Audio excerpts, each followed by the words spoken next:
tenha coragem de dizer: Senhor, eu estou rendido diante de Ti. O que é estar rendido? É não estar mais no controle da situação. Estar rendido é não estar mais no controle das coisas. É quando você diz que o Senhor agora Ele controla, Ele exerce o poder. Eu queria que você se assentasse nessa noite.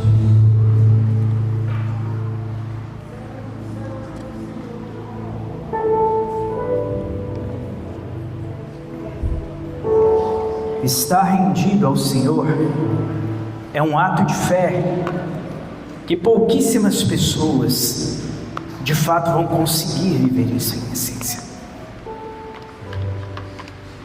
Esses dias eu estou num estudo mais aprofundado, lendo com o máximo de atenção a história dos discípulos.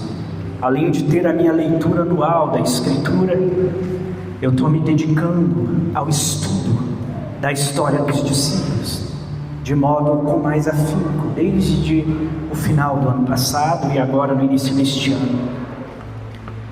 E eu vou dizendo para os irmãos que há uma riqueza de detalhes na história dos discípulos, porque eu acho impressionante uma coisa. Imagine você ver o que Jesus viu. Uma pessoa cega, ele só diz, ele toca, ou ele faz um amontoado de lodo com a sua própria saliva e dali aquela pessoa é curada.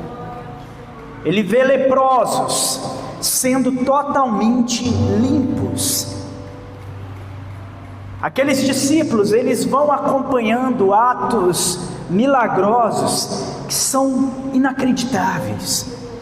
E não somente isso, o que Jesus falava, ele conseguia penetrar no pensamento e no coração humano de modo tão profundo que ele conseguia extrair da pessoa aquilo que a pessoa nem mesmo conhecia e entendia de si.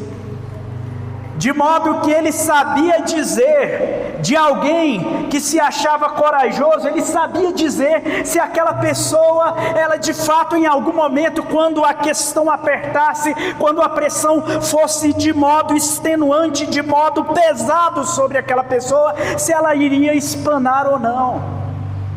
Eu acho impressionante, por exemplo, na condição de Pedro. Que Pedro, ele é um homem que, sinceramente, ele acreditava que ele estava pronto para enfrentar tudo aquilo que Jesus dizia que enfrentaria. Ele estava pronto para acompanhar Jesus em todas aquelas situações. E ele diz: eu estarei contigo, eu não vou te deixar e tudo. E ele fala: Pedro, você não sabe o que você diz. Na intenção do coração de Pedro havia sinceridade, mas Jesus conhecia o âmago daquele seu discípulo. Um discípulo que, mesmo vendo todas as maravilhas, ele estava entre os três que subiram ao Monte da Transfiguração, e no Monte da Transfiguração, eles ainda em estado de dormência, eles estão ali quietos, cansados, enquanto Jesus tem aquele encontro maravilhoso com Moisés e com Elias, e Elias e Moisés começam a profetizar acerca do que aconteceria, do que se sucederia com Cristo nos próximos dias. E quando eles acordam do seu sono, aqueles três homens, eles olham para a face de Jesus, e a resplandecente glória, a irradiação não consegue conter aquela glória que foi manifesta através daqueles dois profetas que já tinham sido glorificados. E já estando glorificados, participavam naquela ocasião, daquela comunhão junto com Cristo. Estes homens, eles vão vendo tudo o que vai se suceder. Estes homens, eles vão se apercebendo de tudo que vai suceder, mas ainda existia nestes homens uma dificuldade de rendição. de compreensão e de discernimento profundo do que Cristo estava dizendo. Eles passam a conhecer o poder de Deus, mas a manifestação do poder de Deus não é tudo o que Deus de fato quer nos dar. Aliás, o que é o poder de Deus? Ele já nos entregou tudo isso de modo tão lindo. Pelo poder da sua palavra, Ele disse: haja luz, e assim se fez.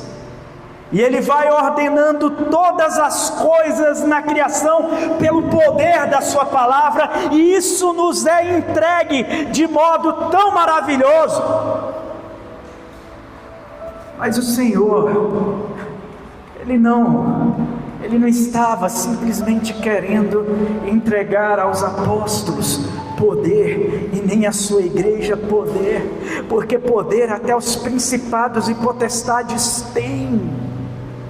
Mas uma coisa que os principados e potestades têm, e que inclusive lhes possibilita fazer milagres e prodígios e maravilhas a partir do engano e da ilusão, apesar de tudo isso, eles não têm o que foi dado àqueles homens e o que é dado à igreja, que é a possibilidade de relacionamento. Jesus, o Emanuel, o Deus conosco, aquele menino que nasce, aquele menino que cresce em obediência, que cresce em inteligência, que cresce em discernimento, e que ele vai assumindo aos poucos, ele vai manifestando o significado do ministério dele, e o significado do ministério dele é cada vez mais despojar de si, de modo sacrificial, em prol daqueles a quem Deus amou. Ou seja, era o despojar-se, instante a instante, segundo a segundo, do que todos chamariam de loucura, que seria o seu poder, até que ele se rende, e na cruz do Calvário, ele morre por nós. Os discípulos tiveram essa dificuldade de entender o que era a rendição, na confiança e no relacionamento a esse Deus. E eu queria ler hoje um texto contigo, Lucas capítulo 9, a partir do verso 51. Se você tiver aí a nova versão internacional, tá bom, Gessiane, para colocar ali, a NVI, Lucas capítulo 9, a partir do verso 51.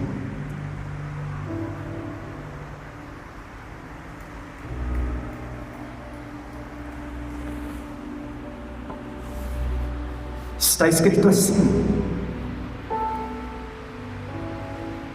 e aproximando-se o tempo em que seria elevado aos céus, Jesus partiu resolutamente em direção a Jerusalém. Eu quero que você entenda, Jesus estava no mar da Galileia, e agora ele vai sair da Galileia, porque se aproxima o tempo da sua crucificação. Então ele vai sair da Galileia em direção a Jerusalém.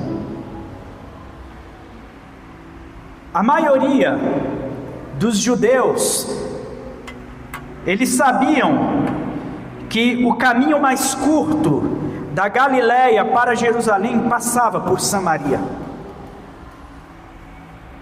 E sabendo disso, e não gostando dos samaritanos, a maioria dos judeus, eles preferiam dar a volta. Eles enfrentavam o deserto da Pérea, mas eles não queriam passar por Samaria. Samaria era um local rejeitado pelos judeus. Mas Jesus, ele decide, ele partiu resolutamente, ou seja, ele estava totalmente resolvido de descer a Jerusalém a fim de finalizar aquele seu ministério terrenal. Entretanto, ele enviou mensageiros à sua frente, e indo estes, entraram num povoado samaritano para lhe fazer os preparativos. Mas aquele povo, notando que ele se dirigia para Jerusalém, aquele povo ali não quis receber a Jesus, porque Jesus era judeu e os judeus não se davam com os samaritanos. E ao verem isso, os discípulos Tiago e João perguntaram: Senhor, queres que façamos cair fogo do céu para destruí-los? E Jesus, voltando-se, os repreendeu, dizendo: vocês não sabem que espécie de espírito vocês são, pois o Filho do Homem não veio para destruir a vida dos homens, mas para salvá-los.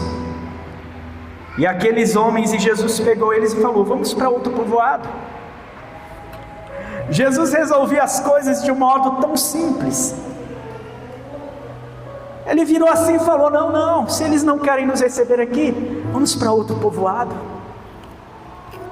Mas eu queria explicar para vocês o porquê que Tiago e João, os Boanerges, que significava filhos do trovão, que eles faziam parte daqueles 4 discípulos mais íntimos, e dentre os 4 eles estavam entre os 3 mais íntimos de Jesus. Aquela região de Samaria ficava próxima ao Monte Corazim, e o Monte Corazim, ele tem um significado histórico para os samaritanos até hoje, porque os samaritanos ainda hoje existem naquela região. Existe um povoado samaritano naquela região, e que eles elevam, eles carregam esse costume de louvar, esse costume de fazer todos aqueles preparativos, por exemplo, para a Páscoa, conforme a lei de Moisés, até hoje. Ou seja, há 3.500 anos, aqueles homens e mulheres contemporâneos a nós ainda exercem esse mesmo costume. E o Monte Corazim, no século V a.C., os samaritanos se reuniram e erigiram ali um templo, porque eles não queriam ter que ir até Jerusalém para prestar adoração. Então eles erigem um templo, e naquele templo eles começam a exercer a adoração conforme o costume que eles acreditam ser o correto.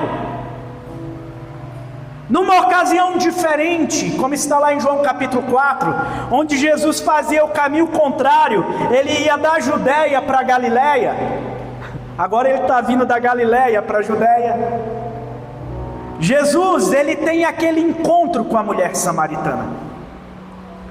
E naquele encontro com a mulher samaritana, aquela mulher chega para Jesus e fala: mas Senhor, os samaritanos dizem que nós temos que adorar neste monte, já os judeus nos mandam adorar, dizem que o local de adoração é lá em Jerusalém. E Jesus traz aquela resposta que vai contrariar qualquer espírito da religião.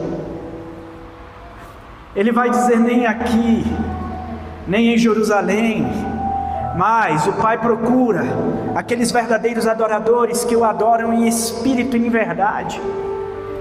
Ou seja, não é segundo. E Jesus ainda diz o seguinte para aquela mulher: vocês adoram o que vocês não sabem, vocês não têm sequer compreensão do significado da Escritura de modo mais autêntico para que vocês possam adorar, porque de fato a salvação ela vem dos judeus. Ou seja, vocês que agora erigiram um templo aqui, quase que um placebo para conseguir de alguma forma atender essa adoração mestiça que existe dentro de vocês, que reina no coração de vocês, essa adoração sincrética, essa adoração que no decorrer dos anos foi assimilando a adoração dos mundos pagãos. dos povos pagãos, e assimilando aquilo tudo, foi se tornando algo completamente anômalo, algo completamente híbrido, algo completamente monstruoso. Vocês adoram o que vocês não sabem, pois a salvação vem dos judeus. Agora eu queria dizer mais uma coisa para vocês. Poucos dias antes, Tiago, João e Pedro, eles estavam em um monte, e como eu disse, eles viram a figura de Moisés e de Elias. Eu não digo vocês, mas se eu sou um judeu, ao ver pessoalmente Moisés e Elias, eu ia novamente reacender no meu coração aquelas histórias maravilhosas de cada um daqueles homens. E uma história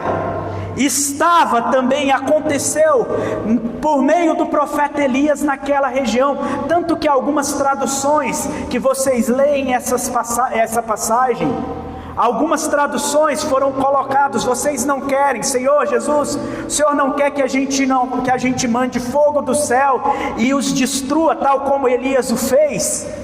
Olha, que alguns textos acrescentam a figura de Elias, porque na verdade reacendeu a lembrança daquela história.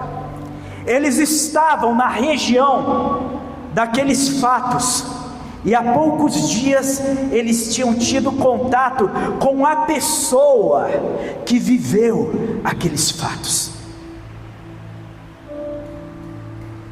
Eles olham para Samaria e eles sabem de todo o amor que Jesus dispensou para o povo de Samaria.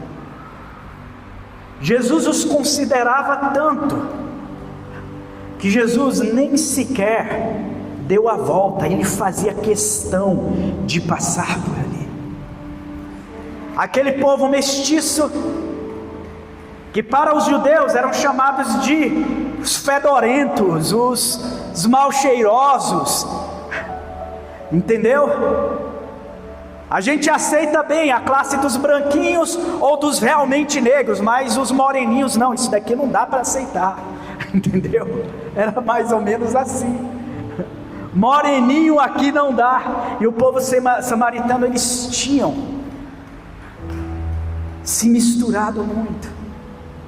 E Jesus há muito tempo ele vinha demonstrando um amor especial por Samaria.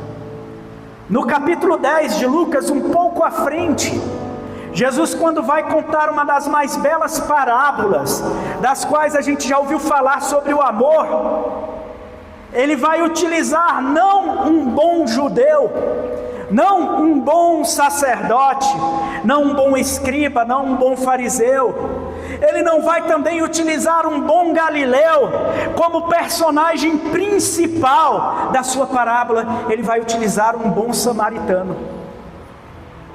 Ou seja, um pouco à frente, Jesus vai continuar reafirmando o seu amor para um povo que naquela ocasião lhe rejeita.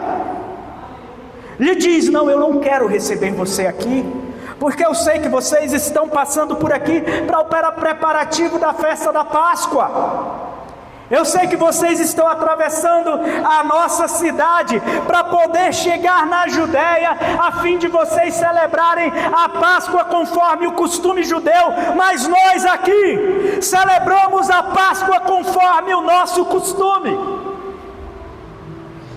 E o fato de vocês passarem por nossa cidade já revela que vocês têm uma ojeriza, um descaso completo para a nossa forma de adoração. Como é interessante a forma que os discípulos, eles estão agregados juntos. Nós temos, eu já falei disso, entre os discípulos nós temos um homem nascido da Judéia como Judas Iscariotes, e nós temos todos os outros nascidos na Galileia. Nós temos um publicano que é um funcionário do mais alto escalão do Império Romano que presta um serviço de coletoria de impostos, e ao mesmo tempo nós temos um zelote que é um judeu que faz parte de um segmento ideológico político que luta contra os romanos. E os zelotes, inclusive, eles carregavam uma adaga, e eles gostavam de fazer isso. Eles passavam perto de algum centurião, pegavam a adaga e de modo traiçoeiro matavam um centurião e causavam todo tipo de algazarra, de problema, de situações terríveis aqueles homens causavam, e eles estavam ali juntos. Nos grupos que nós vemos entre os discípulos, normalmente eles estão separados em grupos de 4 e 4. Por exemplo, Pedro, Tiago, João e André, eles fazem parte do primeiro grupo. Depois nós temos Filipe, Bartolomeu, Tomé e Mateus fazendo parte do segundo grupo. E nós vemos que nesse segundo grupo nós temos, por exemplo, Bartolomeu, que é Natanael, que por uma palavra é capaz de crer, mas ao mesmo tempo temos Tomé, que não crê quase que de jeito nenhum. Ou seja, é só gente que vai dar errado. Até entre eles não vão ter nenhum tipo de comunhão. É só gente que vai estar brigando uns com os outros. É só gente que vai estar discutindo. Esses caras descem do monte da transfiguração. Jesus conta, ele diz que no reino vindouro haverá 12 tronos, e nesses 12 tronos seus apóstolos se assentarão e julgarão os reinos e julgarão a todos. E a partir daquele momento começa a nascer no coração daqueles homens a ambição, principalmente de Tiago e João, porque os carinhas eram ambiciosos ao extremo, sendo filhos de um homem muito rico e poderoso, Zebedeu. Era um homem que ele era um empresário da região, que conseguia agregar consigo diversos, ele fazia de fato da pescaria a sua empresa principal, e ele conseguia fazer muito dinheiro com aquilo. Tanto que a mãe destes homens, que nós vamos ler lá em Marcos, que o nome dela, provavelmente ela era Salomé. A mãe deles acompanhava Jesus desde a Galileia, financiando o ministério de Jesus, bancando parte do ministério de Jesus, porque era uma mulher de posse, e os seus filhos estavam ali agora entre os primeiros, aos mais íntimos de Jesus. E eles chegam até a sua mãe e dizem: mãe, a senhora tem bastante influência no meio com Jesus. Acho que elas até pensaram assim: poxa, a senhora ajuda bancando esse ministério, a senhora dá lá a sua oferta, está ajudando aqui, né? Então chega lá até Jesus, troca uma ideia, porque Jesus falou ali pra gente, olha, na calada, que os 12 aqui que ele escolheu, a gente ia reinar no mundo vindouro. E os caras estão pensando que o mundo vindouro é apenas uma era nova. É que Jesus, fazendo todos os milagres, Jesus ele podia olhar, por exemplo, para Herodes, Antipas, e dizer: cai fogo do céu, você está fulminado, você ali, você morreu. O Império Romano ele podia fazer dobrar todinho diante dele, ele poderia dar ordem às suas miríades e miríades de anjos, aos seus milhares de anjos, e todos eles lhe socorreriam e dobrariam aqueles governos diante dele. E eles olhavam para aquilo e eles falavam: cara, o negócio está ficando bom, você está vendo o que a gente viu? A gente acabou de ver inclusive Moisés e Elias, meu irmão, o negócio agora pegou, o reino está chegando, o tempo está chegando. Então mãe, chega lá para eles, chega lá em Jesus e troca uma ideia com ele. E ela chega adorando Jesus e diz: Senhor, no teu reino, faz com que assente os meus filhos, um à tua direita e um à tua esquerda. Eu gosto muito da pergunta de Jesus. Aí ele fala: você não sabe nem o que você está pedindo. Você entende o cálice que eu vou beber? Você conseguiu compreender o cálice que está destinado a mim? E aí ele olha para aqueles dois irmãos e diz: vocês estão dispostos a beber do cálice que eu beberei? E eles viram para eles: claro, pode trazer aqui que a gente bebe até a última gota. Deixa com a gente bate no peito e toca pro gol. O negócio aqui a gente resolve dessa forma. Jesus fala: vocês não fazem ideia, de fato vocês beberão deste cálice, mas quem vai se assentar à minha direita ou à minha esquerda no meu reino, só cabe ao Pai definir.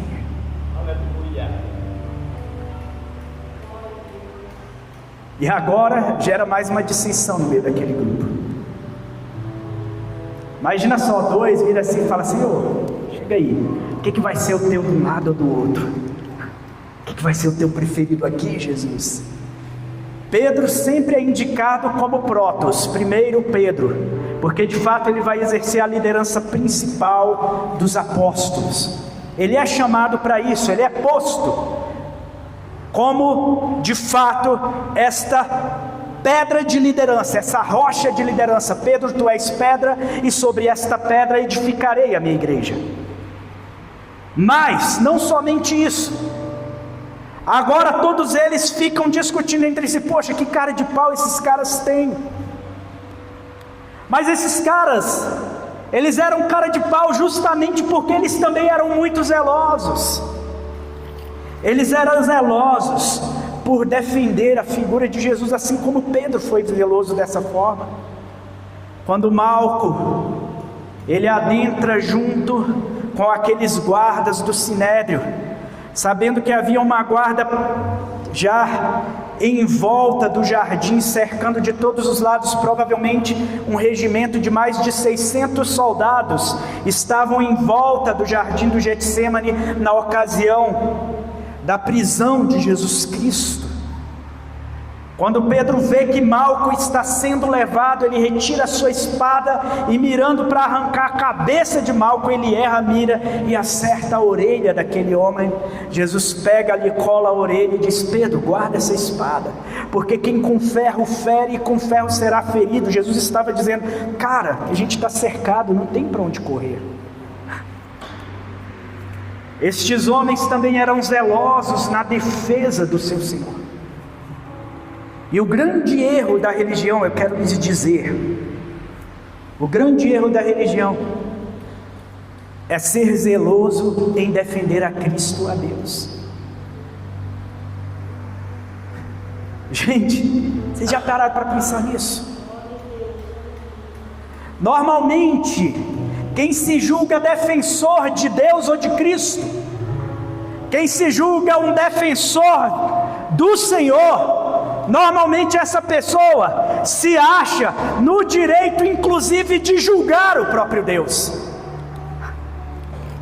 E o moralismo de nosso tempo, no religiosismo que consegue aflorar no nosso tempo, ele ganha essas vias de querer defender a Deus, mas ao mesmo tempo de se dizer mais bondoso que Deus. Esses dias eu ainda conversava com a minha esposa lá em casa e a gente falava: meu amor, como que o povo é louco, quando o povo vira assim e fala assim: poxa, Deus ele é muito perverso, porque lá para Moisés ou para Josué, ele chegava e dizia: vocês vão entrar neste povoado e vocês vão matar todo mundo, vocês não vão deixar nem criança viva.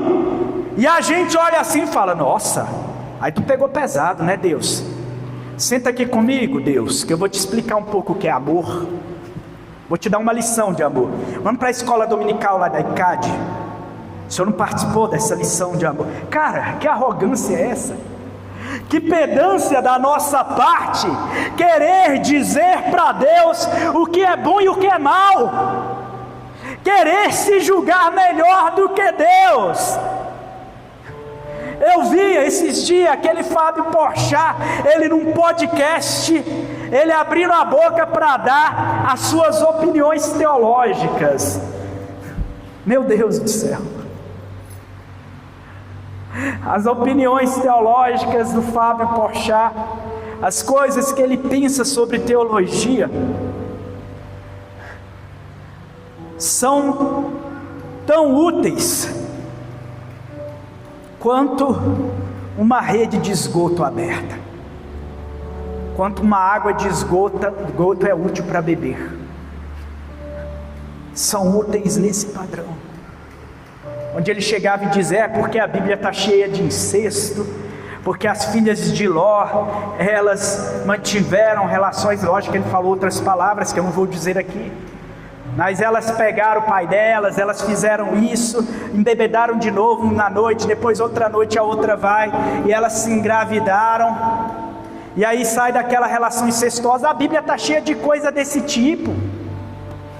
O cara nem entende que a Bíblia é um livro descritivo, que descreve inclusive os erros. Por isso que estes erros que nós acabamos de ler destes dois homens de Deus estão descritos aqui. A Bíblia é tão verdadeira porque ela não oculta. E quem já leu o Corão, quem já se permitiu ler o Alcorão, ele é um livro quase que perfeitinho do começo ao fim. Não se fala de nenhum dos erros de Maomé, só fala da lei e vai transformando aquilo, e vai convertendo aquilo, e vai dizendo, mas não se diz, e o profeta errou nisso. A Bíblia não, a Bíblia tem coragem de dizer acerca do profeta Jeremias, que em algum momento ele se sente enganado com Deus, ele confessa, ele fala: Senhor, o Senhor nos enganou, e enganou esse povo todo. Tem coragem de dizer que Elias ficou com medo e se escondeu. Tem coragem de dizer que Davi foi um homem sanguinário e que adulterou. Tem coragem de dizer todas estas coisas para testemunho da verdade, porque a verdade, ela é o que é, inclusive para revelar as nossas más obras. A gente aqui vem de uma cultura moralmente perfeitinha, onde a gente se coloca no pedestal de ensinar a Jesus como ele deve amar. Uma pessoa me chamou para conversar rapidamente, e ela queria entender algumas coisas da salvação, e quando eu virei para ela e eu disse que o inferno era a manifestação da ira de Deus de modo eterno, e que o problema do inferno é que lá você encontraria a presença de Deus, aquela pessoa olhou: não, mas isso não pode ser assim, porque como que Deus ele é dessa forma? Não, este Deus, na completude do que ele é, em que ele é absolutamente ira, em que ele é absolutamente justiça, mas em que ele é absolutamente amor, misericórdia, perdão também, algumas partes desse Deus eu sempre rejeitarei. Eu aceito a parte boa de Deus, aquele Deus bacana, aquele Deus que recebe o pecador, mas quando ele vira e fala: não peques mais, eu falo: não, Jesus está errado, porque a psicologia moderna diz que a gente tem que se aceitar do jeito que a gente é ou não é? Vamos nos aceitar melhor. Para com isso, cara, você não está vendo, ele fez isso com você, moça, você tem que se amar mais, para com isso.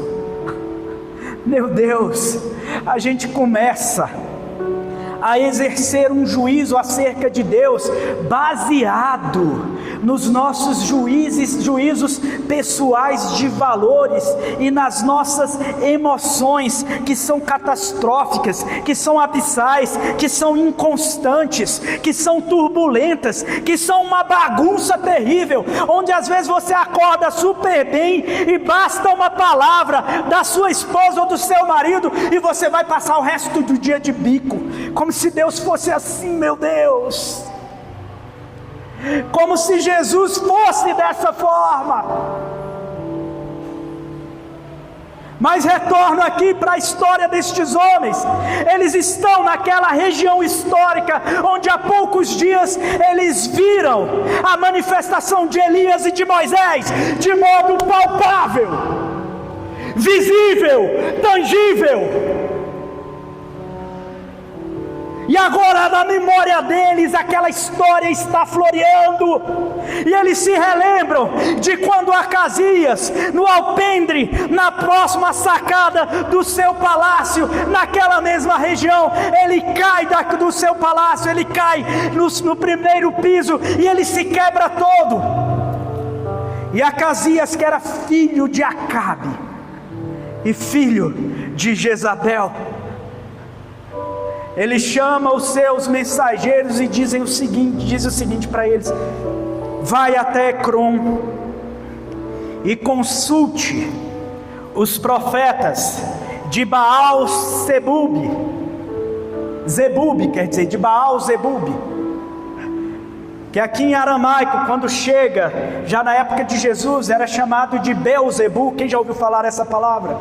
Beelzebu, o senhor das moscas. Tu expulsa demônios em nome de Beelzebu, diziam os fariseus acerca de Cristo. Em nome do senhor das moscas. Vocês veem que Jesus, ele nunca colocou nome em diabo nenhum. Nunca. Foram os fariseus que colocaram. Hoje em dia os mestres da libertação inventam tanto nome, né? É Pombagira, é Zé Pilintra, é Preto Velho, é não sei o que, é isso, é aquilo, é aquilo. Cara, para de viver segundo estas fábulas e mitos do nosso tempo. Jesus nunca nominou demônio algum. Ele não perdia tempo com essas coisas. Mas agora Elias encontra aqueles mensageiros do rei que estavam indo até Ecrom, a fim de buscarem ali os sacerdotes de Baal-Zebub. E aí ele vira e fala: volta, meia volta, vou ver. Fala para Acasias: não existe Deus em Israel para que você consulte outros deuses.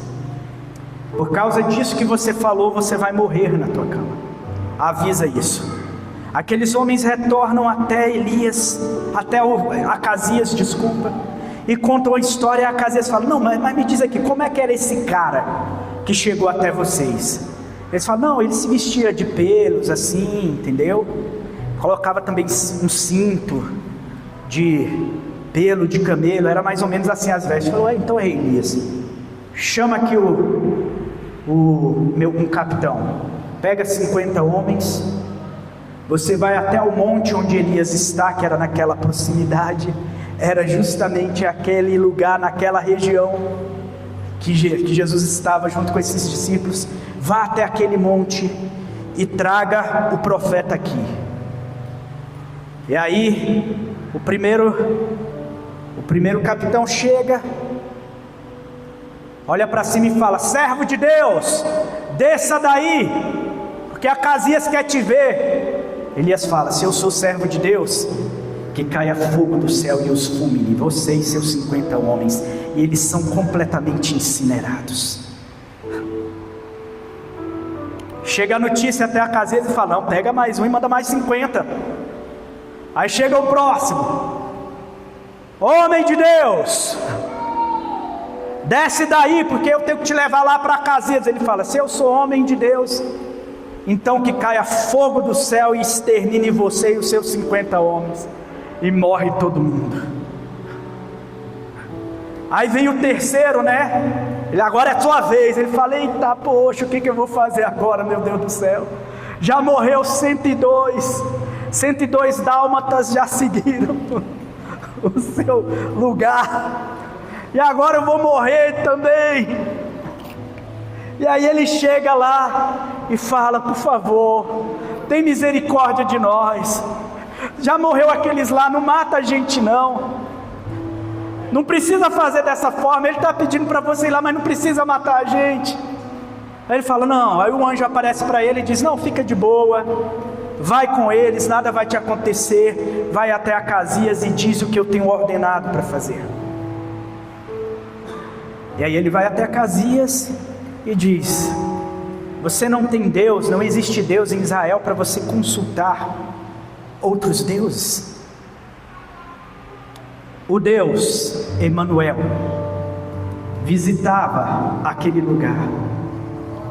Ele significava a Páscoa, o cordeiro que seria morto e ressuscitaria. E aqueles homens de Samaria simplesmente o rejeitam, porque eles têm a sua própria Páscoa, eles têm o seu próprio rito religioso.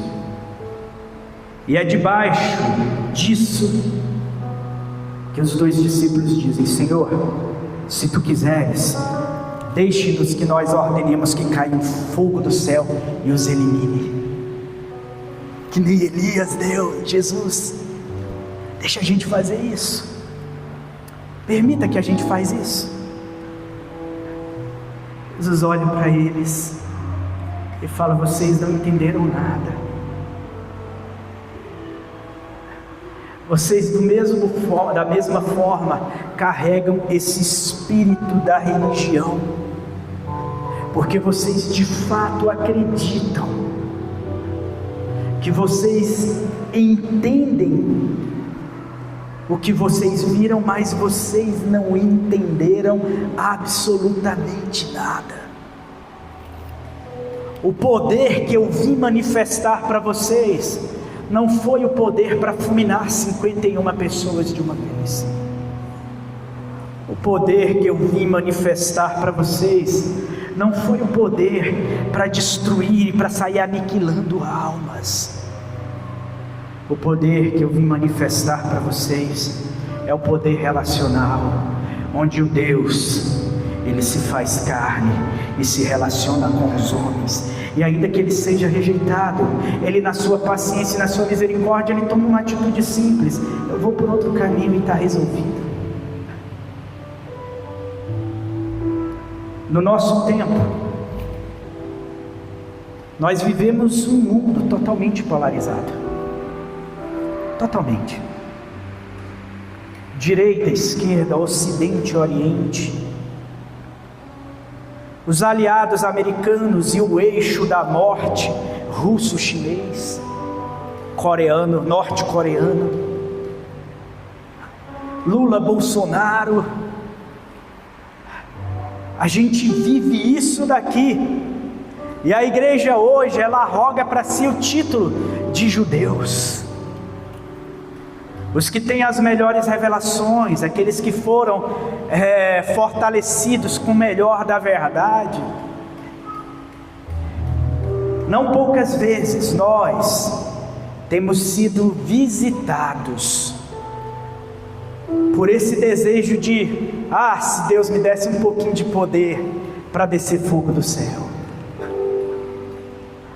Não poucas vezes a gente tem sido visitado porque no nosso lugar de trabalho tem uma pessoa que vai defender justamente aquele regime que estava tão maduro que caiu de podre, e você fica indignado com isso. E você vai odiar aquela pessoa, e se pudesse a fulminaria, porque você acredita que a salvação vem da igreja.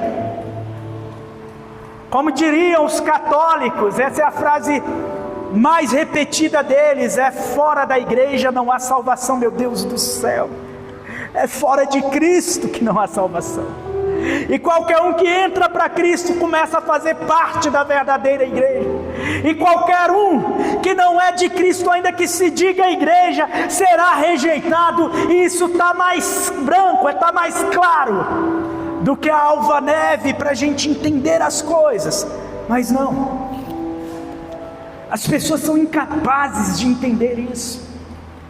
E nós, nos nossos dias, nós nominamos os nossos samaritanos odiosos, mal cheirosos, mestiços, e nos afastamos ao máximo deles.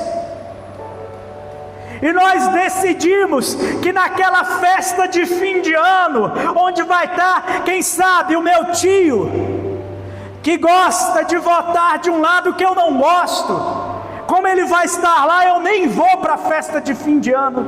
Vocês se esqueceram que o teu Senhor, se ele sabia que havia um povoado de pessoas que não concordariam com ele, ele que tinha a visão perfeita de todas as coisas, ele ainda assim, ele faria questão de passar no meio deles. Ele faria questão de estar no meio de petistas, esquerdistas, bolsonaristas, no meio. Ele tinha no meio dele esse povo de todos os times de futebol, corintiano, a palmeirense, a flamenguista, a fluminense, ele não estava nem aí, todo mundo no meio dele tinha espaço, e ele escolhia para transformá-los. A igreja do Senhor perdeu essa característica. Homens que se dizem grandes pastores, já se vestiram de uma camisa ideológico-política, e que fazem defesas, que são viscerais, iracundas, desses prospectos políticos, conservadores de esquerda. Estes homens que conseguem ter o aplauso da maior parte daqueles que se dizem igreja, estes homens têm feito um desserviço enorme para o reino de Deus. Mas eu estou defendendo a liberdade. Meu Deus do céu, Jesus na cruz declarou a nossa liberdade plena, independente do regime que a gente possa viver. O nosso problema é que nós estamos com o nosso coração totalmente voltado, seja para a política, para a ideologia, para o consumismo, para o capitalismo, para tudo que se manifesta nesse nosso tempo. Nosso coração está apaixonado, iludido, enamorado com este tempo presente, de sorte que o nosso coração não consegue mais se desgarrar daqui, para estar com os olhos fitos na eternidade. E é por isso que ou a gente se desespera, ou a gente decide viver a indiferença, não mergulhando no âmago do sofrimento do próximo. É por isso que a gente decide entre uma coisa ou outra, mas a gente não quer viver a fé como a fé para ser vivida. Eu vivo para uma vez por ano eu poder viajar nas praias mais lindas e ver as coisas mais lindas e visitar os países mais lindos. E eu todo ano eu faço já a minha prestação do cartão de crédito para ir com a minha família ter as melhores experiências dessa vida, mas ninguém quer experimentar a boa, agradável e perfeita vontade de Deus, que te arranca teu coração da prisão destas coisas aqui, sejam conceitos políticos, sejam conceitos ideológicos, sejam conceitos materialistas, sejam conceitos consumeristas, sejam conceitos que todos aqui amam. Neste mundo, nosso coração já se desgarrou disso, era para estar desgarrado disso, de modo pleno. Aqueles homens, eles acreditavam que o reino de Jesus se estabeleceria naqueles dias, eles entendiam que a sua morte talvez seja mais uma das suas parábolas, que eram incríveis de se ouvir e que a maioria deles, eles sequer entendiam. E por mais que Jesus falava com clareza acerca da sua morte, que aconteceria em poucos dias, eles não eram mais capazes de entender, de assimilar e de perceber. E no momento que eles se veem acuados, e eles veem o seu mestre sendo levado preso, depois tendo influência por ser filho de Zebedeu, um homem que tinha influência política em diversos setores, João consegue entrar para o sinédrio e consegue colocar Pedro dentro do sinédrio também, e ele ali assiste o seu mestre sendo esbofeteado e cuspido e maltratado. e provavelmente entre hematomas, entre sangue que saía da sua boca, do seu nariz, dos seus olhos, entre marcas e vergões que eles viam no corpo do seu mestre, eles se desesperavam mais. E eles olhavam: meu Deus, está tudo diferente do que eu pensei. Está tudo diferente do que eu imaginei. Você faz parte daquele grupo? Fala: de jeito nenhum, não faço não.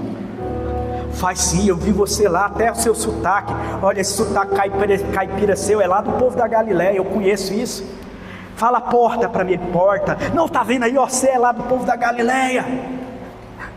Seu modo de falar parece com esse povo de lá. Fala: não, cara, não, que isso? Eu sou sulista. Opa, leite quente. Quando bate no dente da frente. Não, mas não adiantava, já viram que ele... Não, eu juro que eu não sou do povo, eu não estava junto com ele. E o cara nega jurando.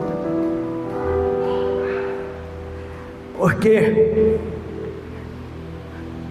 tal como os discípulos no tempo deles, a igreja hoje não é capaz de entender que o seu Cristo, Ele é capaz de amar com amor profundo os homens mais odiosos dessa terra.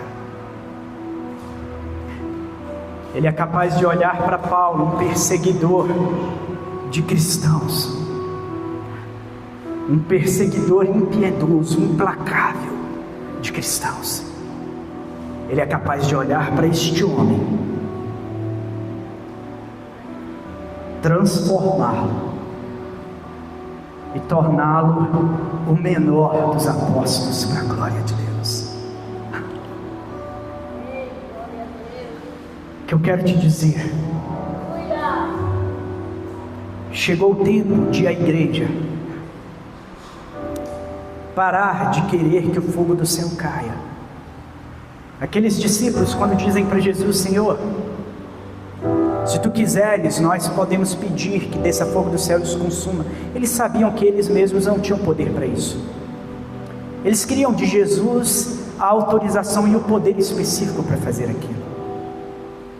Hoje em dia, o poder de fulminar os inimigos. As pessoas estão apostando nas eleições: vamos colocar lá tantos senadores, vamos colocar lá mais deputados, vamos mudar as leis, vamos fazer isso, vamos fazer aquilo, porque a gente vai conseguir poder de Deus para mandar fogo do céu e fulminar essas pessoas.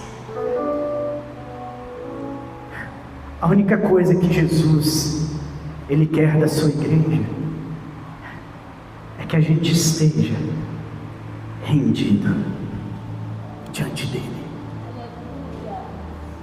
sem medo, sem pavor dos governos, sem medo da economia. Ontem eu com minha esposa, a gente assistia, né, coisas assim muito malucas, né? A gente parou lá para assistir Mansões de 79 milhões, 110 milhões. A gente olha assim para umas coisas que eu não fazia ideia que aquilo existia, entendeu? A gente olhava para aquilo tudo. Eu não sei se eu falei isso com ela, porque às vezes eu acho que eu falei as coisas, mas não falei, entendeu? Mas eu ficava pensando que aquilo tudo é tão pouco perto que o que está preparado para nós, que na eternidade já está garantido, não só uma mansão. Minha esposa virava e falava: uma mansão dessa e ainda os donos são capazes de se entristecer a ponto de se suicidar. Lá no céu, além de todas estas coisas, todas as lágrimas serão enxutas do nosso rosto. Aquelas tristezas e angústias, aqueles pavores, aquelas ansiedades que são tão comuns nesse tempo presente, nada disso mais vai nos tocar. Tiago,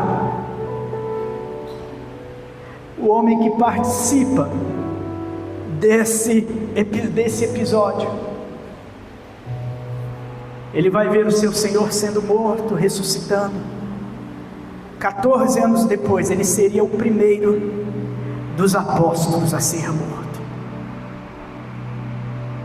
Naquela época ele era jovem. Para muitos escritores ele tinha entre 19 e 20 anos. Era mais velho que seu irmão João, sim, mas tinha entre 19 e 20 anos. Morreria numa idade próxima do seu Senhor, provavelmente. Mas ele simplesmente entendeu que não importava se a direita, se a esquerda do seu Senhor. Não importava mais nada. Ele não queria dar mais continuidade à empresa do seu pai. Ele não queria mais dar continuidade a nada que o vinculasse a essa terra. Ele agora, diante de outro Herodes, não é mais Herodes Antipas, é Herodes Agripa I, sob o reinado e sob a ordem deste outro rei. É determinado que ele morra a fio da espada.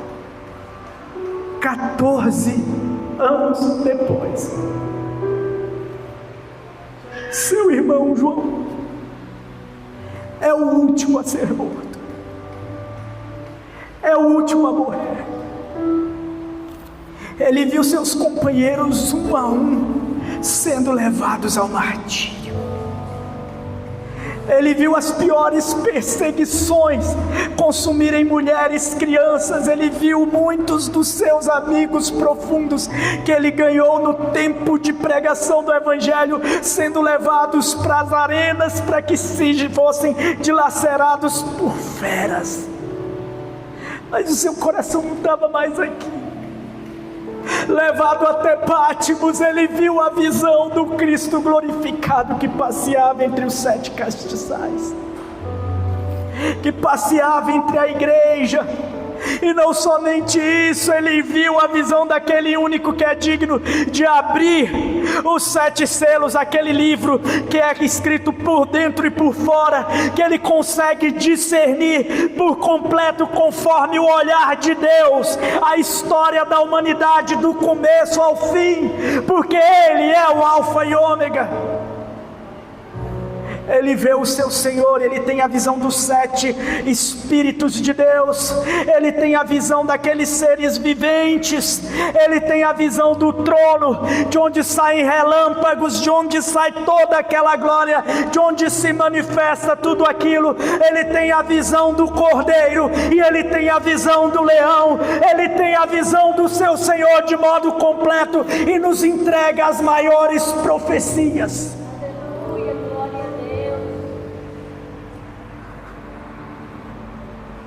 O fogo do céu desce, mas atinge o seu coração. Ele consome de juízo, de exame pessoal, e se tornam 2 dínamos diante do Senhor.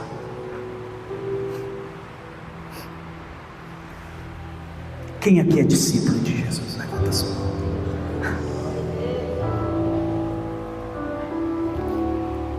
Esse mesmo Jesus, ele vive hoje, e ele é mais real do que este pobre homem que vocês estão vendo aqui. Este mesmo Jesus, ele está no céu de glória, sentado à destra do Pai, e ele vai voltar.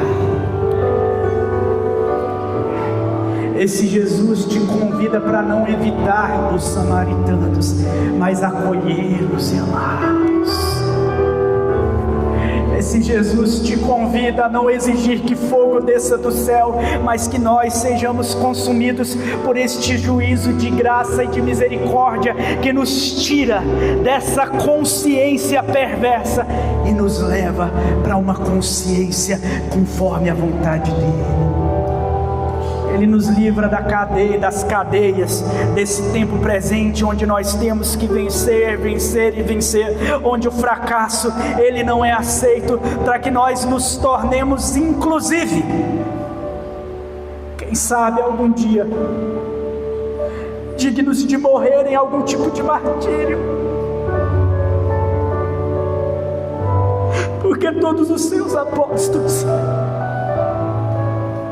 eles beberão do seu cálice. Ó igreja, que essa igreja cresça nessa consciência, porque no momento que eu fechar os meus olhos e o rolo dessa dimensão ele se fechar, para se abrir um novo rolo com as histórias da eternidade, para que eu possa contemplar, eu só sei que eu vou correr, eu vou abraçar o meu mestre. E não importa quem estiver na fila, eu quero ficar lá junto dos pés dele, eu quero ficar agarrado com ele, porque isso é que me importa. E se eu puder ver os meus inimigos, aqueles que se fizeram meus inimigos, aqueles que eram, sei lá, de esquerda, de qualquer lado, se puderem estar lá comigo, vai ser de uma alegria enorme. E se a misericórdia do Senhor for alcançando todos estes, através da graça que se manifesta na minha vida, que não exige fogo do céu, mas se não é aceito, simplesmente muda o caminho. Ou então quando eu aceito, fica ali e evangeliza e traz mais pessoas para Jesus e fala desse amor, esse amor que nos enche, esse amor que nos perdoa, esse amor que nos transforma, esse amor que faz um upgrade do nosso ser, para que a gente possa enfrentar essa vida e para que a gente possa agora, para que nós possamos nos tornar cidadãos da eternidade. Quem é discípulo de Jesus aqui, levanta assim. Você não é discípulo do pastor divino, do pastor Jordano, e você não é discípulo de ninguém assim. Você é discípulo direto de Jesus. Não existe uma ponte entre você e Cristo. Se você fecha os teus olhos hoje, você ora, é a Ele que você ora, e é Ele que te ouve. Se você clama a Ele, é Ele que te ouve. Se você pede por misericórdia para aqueles que você ama e até aqueles que você não gosta muito, é Ele que te ouve. É esse Deus que te transforma. Eu queria que você ficasse de pé. Eu queria que você louvasse essa música com a gente.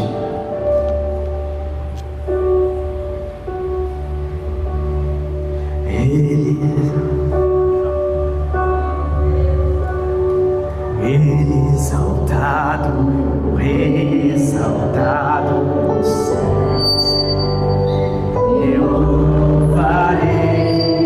Ele exaltado, sempre exaltado, seu nome louvarei.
agradecemos por este culto. Nós te louvamos, Senhor, porque a tua presença foi real. Nós te louvamos porque nós servimos a Deus. Nós te louvamos porque nós servimos a Deus justo, bom e fiel. Nós te louvamos porque tu te achaste misericórdia para conosco. Senhor, trouxe teu perdão. Nós nos rendemos diante de ti. E que a tua glória, Senhor, seja o foco central das nossas vidas. Que a tua escritura, Senhor, seja a bússola que orienta o nosso coração. Que o teu amor seja, Senhor, seja a chama que movimenta as nossas mãos. Que a tua vida, Senhor, seja a consciência que faz parte do nosso ser, para que a gente enfrente esta existência com alegria e com contentamento. Que o Senhor possa entrar com provisão na casa daqueles que estão passando por algum tipo de necessidade, aqueles que estão enfermos, Senhor, visita-os. Que o teu Espírito os visite. Se há alguém, Senhor, que foi visitado pelo luto, que o Senhor possa trazer consolo. Aqueles, Senhor, que injustamente estão sofrendo, que o Senhor possa, após as lágrimas deles, que o Senhor possa ser glorificado e alegrá-los e exaltá-los no tempo oportuno. Senhor Jesus, livra a tua igreja de todo mal, principalmente do mal que se avizinha sorrateiramente, trazendo medo, pavor, fazendo com que os nossos corações se inclinem para este tempo e sejam seduzidos por este tempo presente, para que os nossos olhos estejam fitos apenas na eternidade, Senhor. Derrame sabedoria aos pais para que possam criar os seus filhos, lidar com seus filhos, para que possam compreender os seus filhos. Derrame, Senhor, paciência aos filhos, para que possam entender os seus pais e que possam se reconciliar com eles. Derrame, Senhor, alegria e vigor e desejo, Senhor, de confraternização e de compartilhamento e de mesa entre os irmãos. E que o Senhor nos dê uma semana de paz, que o Senhor nos dê um mês de paz, que o Senhor nos dê um ano, que o Senhor nos dê uma vida nos teus caminhos, Senhor. Nós te agradecemos, Senhor, e nós te louvamos. Que o teu nome seja sempre glorificado. Que o amor de Deus, nosso Pai, que a graça de nosso Senhor e Salvador Jesus Cristo, que a comunhão e as consolações do Espírito Santo sejam com todo o povo de Deus, não só hoje, mas para todo sempre. E a igreja diz: amém. Exaltado